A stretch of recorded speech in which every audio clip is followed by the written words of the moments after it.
harga dan biaya produksi yang menggunakan produk base farming itu memang betul-betul terjangkau. Nah, ini adalah SOP base farming 2. Nah, ini penjelasan seperti ini.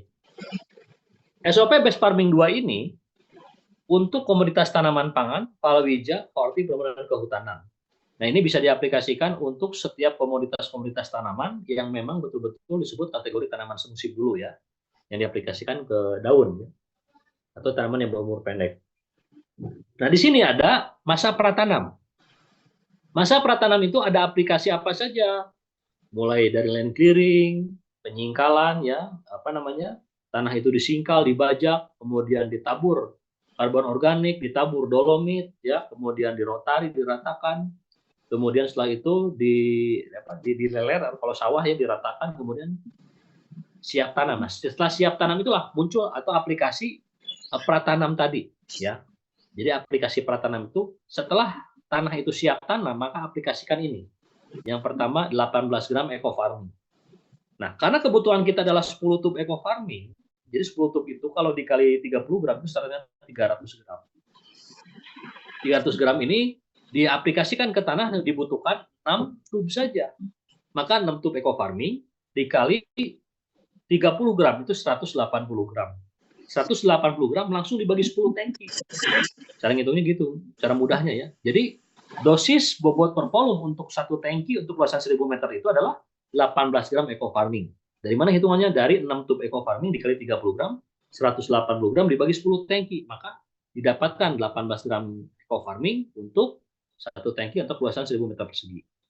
Ditambah 500 ml parut air biasa. Jadi yang 18 gram tadi kalau misalkan ini eco farming dipotong separuh, nah lebih sedikit itu 18 gram. Ya. 18 gram, kemudian masukkan ke dalam air 500 ml boleh, 1 liter boleh, ya. Campurkan secara homogen, kalau ada pelihara penyakit tanaman sekaligus berbasis mikroorganisme, kemudian masukkan ke dalam ke dalam tangki 14-17 liter air, satu tangki untuk luasan 1000 meter persegi. Untuk luasan 1000 meter persegi aplikasikan, boleh H-3, boleh H-1, boleh H-5. Yang penting jangan dibebani petani itu, misalkan begini ya, kalau kita dulu kan patokannya H-5 nih, sedangkan lahan tersebut lahan tak ada hujan. Kalau misalkan ketika aplikasi ini kita nunggu 5 hari lagi tidak ada hujan, itu tanah bisa keras atau muncul gulma di mana-mana ya. Maka H-5 boleh, H-3 boleh, H-1 pun boleh. Yang penting di lahan tersebut tidak ada bahan organik atau bahan yang masih mentah untuk diproses komposting di dalam tanah. Misalkan kita sebelumnya nabur pupuk kandang yang masih berbau mentah, jadi proses composting ya. Nah, maka di sini H-3 boleh, H-1 boleh, tergantung tadi tidak tersedianya unsur karbon organik berupa pupuk kandang yang masih mentah tadi. Aplikasikan, langsung diaplikasikan, besok tanam pun tidak ada masalah. Tapi syaratnya tadi ya. Nah, setelah aplikasi ini, maka saya simpulkan untuk aplikasi produk base farming atau produk apapun saja, ya produk base farming, itu minimal untuk demplot itu 1000 meter persegi. Ya, untuk demplot itu minimal 1000 meter persegi. Jadi jangan sampai demplot cuma 100 meter, demplot cuma 40 meter. Nanti bingung sendiri ngitungnya. Nah, kalau ini sudah diposting untuk 1000 meter persegi atau 0,1 hektar. Ya, jadi demplot itu minimal 1000 meter persegi. Nah, sekarang pasca tanam. Aplikasi pasca tanam pada daun, ya, kita membutuhkan pertama 1/10 tub eco farming, jadi 1 tub dibagi 10, mau original atau premium boleh. 1 tub dibagi 10, potong menggunakan cutter steril. Kemudian di sini ada 37,5 gram pas grow dari mana? Dari 10 pouch dibagi 4 kali aplikasi. Jadi pas grow ini 10 pouch itu setara dengan berapa? Setara dengan 1,5 kilo. Ya, karena ini kan bobotnya 150 gram kali 10 pouch berarti 1,5 kilo. Nah, 1,5 kilo ini atau 1.500 gram dibagi 4 kali aplikasi, 7, 21, 33, dan 40. Maka nanti akan didapatkan 375 gram satu kali aplikasinya, atau 2,5 saset, atau 2,5 pouch. Nah, kemudian 2,5 pouch tadi, itu setara dengan 375 gram dibagi, ya, dibagi 10 tangki, maka didapatkan 37,5 gram. 37,5 gram itu setara dengan 1 sendok perkiraan ya, 1 sendok makan. Jadi 1/10 tub eco farming ditambah 1 sendok makan pas grow ditambah 5 sendok makan si grow. Nah, kalau ini 5 sendok makan. Jadi Bapak dan Ibu yang mau mengaplikasikan si grow, diaplikasikan ke daun, maka dosis si grow ini adalah 5 sendok atau salah 1 on, 100 gram. Larutkan bersamaan dengan 1/10 untuk eco farming tadi dalam 1 liter air ya.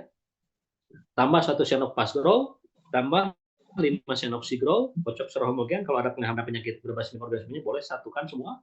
Setelah homogen, baru masukkan dalam tangki 14-17 liter air, semprotkan ke 1000 meter persegi tanaman, ya, tanaman yang sudah tumbuh, baik ke jagung, ke terong, ke cabai. Nah, aplikasikan jam 6-10 pagi ketika stomata terbuka. Nah, jadi ini hitungan, ini untuk komoditas tanaman yang umurnya di bawah 110 hari. Bagaimana kalau yang umurnya di atas 110 hari? Ada singkong, ada pepaya California, ada porang, ada apa lagi? Ada tebu ya. Nah, itu masuknya ke apa namanya? Pisang Cavendish ada 5. Itu masuknya ke tanaman umurnya di atas 110 hari. Bahkan kalau untuk pepaya California bisa 8 kali aplikasi ya. 8 kali aplikasi itu setara 4 bulan. Itu disemprot juga ke daun. Mau kocor mau ke daun boleh silahkan. Nah, jadi Bapak Ibu semua, inilah SOP Best Farming 2 yang sering kita rekomendasikan. Bahkan untuk komoditas padi kumpai pun supaya bisa menghasilkan hasil ideal, kita rekomendasikan menggunakan SOP yang ini ya, yaitu Fast Grow, Si Grow, kemudian dan Eco Farming. Nah, ini Bapak Ibu semua, alhamdulillah sudah mulai masuk berita-berita, wah ini dahsyat juga Pak, saya aplikasi ke bawang merah, di komunitas lainnya gitu kan. Nah, insya Allah nanti akan kita lengkapi berupa dokumentasi, video ataupun foto untuk kita publikasikan pada seluruh mitra PT BES. Jadi Bapak Ibu semua, intinya dari 7 varian produk best farming, kalau masih ada pertanyaan lagi, Pak, apa bedanya eco farming dengan best farming? Eco farming adalah salah satu produk best farming. Best farming adalah produk pertanian diproduksi oleh PT BES keseluruhan. Jadi saya tidak menyebut lagi mulai dari eco farming original, eco farming premium, BSR, fotosintesa, Fast-Grow, dan PAMBES. Maka dari sini kita bagi menjadi 2 SOP saja, 2 standar operasi prosedur. Yang pertama SOP Best Farming 2, yaitu penggunaan aplikasi eco farming, Fast-Grow dan Si-Grow. Nah, SOP Best Farming 1 nanti dibahasnya besok ya, yaitu fotosintesa dan BSR. Nah, ini SOP Best Farming 2 ya, ini besok. Kalau SOP Best Farming 1, tadi SOP Farming 2, ini Best Farming 1, ini adalah SOP yang sering kita publikasikan sebelum adanya Fast-Grow dan Si-Grow, yaitu aplikasi BSR, 1 sel BSR, dan sepertiga sel fotosintesa. Jadi fotosintesanya bisa, apa namanya, 1 sel dibagi 3, BSR-nya 1 saset. Nah, ini bisa meningkatkan kualitas hasil, ya, hasil pertanian.